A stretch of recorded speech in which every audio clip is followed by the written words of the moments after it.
So I've already started watching R&B Queens, Oh, really? and there was a scene where you were talking to Motown Records about doing gospel. Are you going to be doing gospel?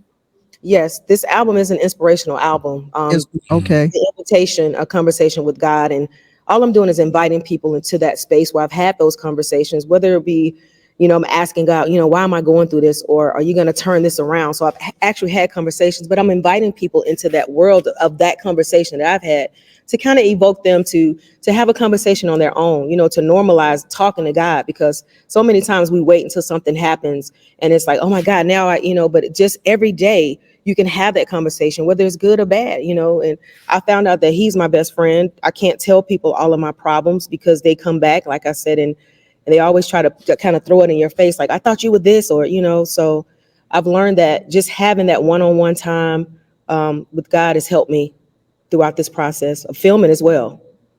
Yeah, we're talking to Latocha Scott of the group Xscape, and businesswoman, so many different venues and ventures that you're going off into, such as Made Girl. Tell us about Made Girl and what that's all about. Made Girl is my business. It's a clothing line. I have Made Girl music as well. But Made Girl is just at a point where now I want women to feel comfortable in their skin, right? So we were made fearless. We were made beautiful. We were made just confident. And I want to instill that within us, because so many times we're not being empowered in a way. We're always looked upon, or the light is not shown in a positive way for us. And I think that with this clothing line, I want people to understand what that entails. I have a situation where my clothing is 100% Pima, and that's like the highest cotton that you can get. And I want people to know that you're worth that. You're beautiful within. And it took me years to feel that way. And when you go through things, I think sometimes that lesson is for me to be able to teach someone else. And I want people to see that I'm the possibility. They told me I wasn't going to make it out of College Park. They were like, girl, try something else. And I just kept going. And I want other women to understand that you could keep going too. You're beautiful, no matter what anybody says. So Made Girl was created to empower women. And the Made Girl Music is my label that I signed with actual partnership with Motown Capital. Went in and said, listen, I want ownership. I've been in the business for 30 years and everybody's been taken. And now I want to make sure that not only am I investing in myself, that I'm giving women an opportunity to understand that you can have ownership in this business. You don't always have to just give all that you have away, whether it's you can write or whether engineer. And so just being that liaison and being that person to say, oh, girl, you did that? Yes, I did. And offering classes as well. And one day signing more artists, but I signed myself to myself with Made Girl Music. I like that. I signed myself to myself. Hello. Sign our own checks. I own myself. Y'all heard the stories of Prince and all these other people who, I hate to say that, but they died with not having any type of, ownership. They've written all these beautiful songs and you hear them and now they belong to the courts. That's very sad when you think about how much they've contributed to this industry, to later on not have any contribution to their families, which is very, very sad. But now just shedding light on that. Yeah. Tmill and I talk about that all the time. It's like, why are the artists of today not learning from the artists of the past? And I'm glad that you said that you are, and you have. Yes. Yeah. Now tell us about as well.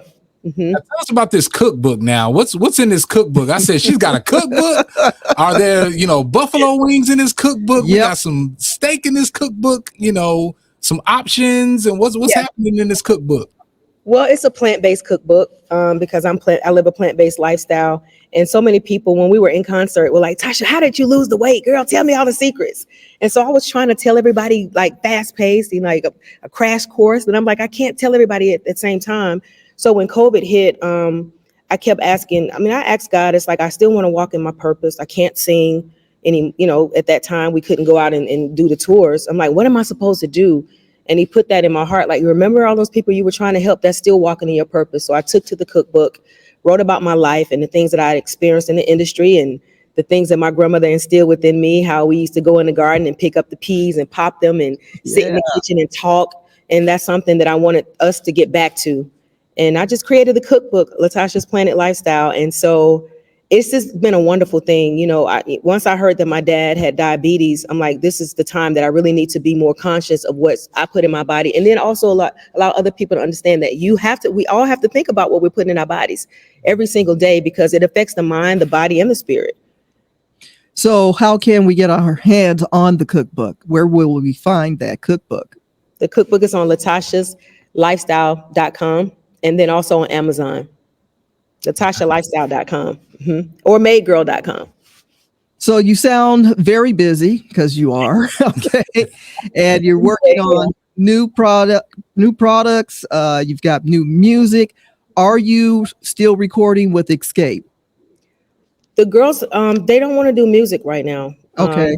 I don't know what that's about. I think the last conversation that we had, I know Candy kept saying she didn't want to put out music to where we didn't continue to go further than what we did in the past. Mm-hmm. And for me, it's never been predicated.